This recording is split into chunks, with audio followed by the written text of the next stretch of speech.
For the whipped wheel, I'm using all 6 strands of my lighter pink, and I'm going to outline each of these spokes with just a straight stitch, coming up at the end of the spoke and then down through the middle the whole way around.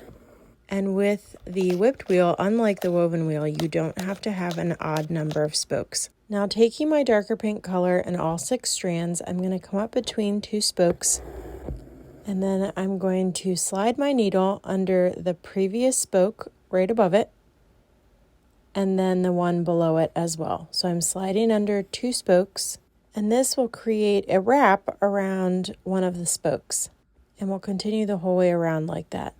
So I go to the spoke right behind where my working thread is, and then slide it under 2 spokes and pull. 2 more spokes and then pull, and you can use your needle to kind of slide that wrap down to the bottom.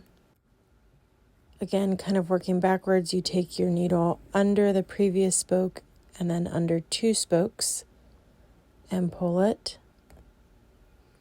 And it doesn't look like much at first, but you will start to see the wraps form, and you'll see the shape that it's going to create when you get, I would say, about 3 times around the circle.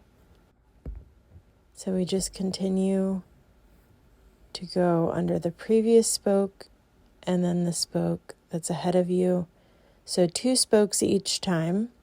It's kind of like wrapping behind and then going forward.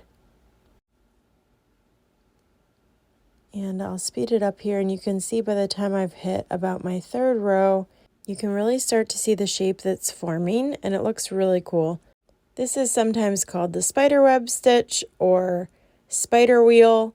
And I really did not want to have the word spider on my sampler, so Royal School of Needlework does list it as just a whipped wheel, so that's what I went with.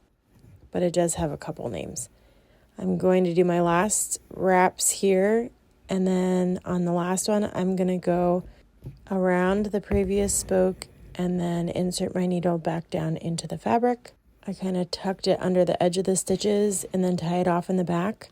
And you can totally see why some people call it a spider web, but doesn't that look really cool?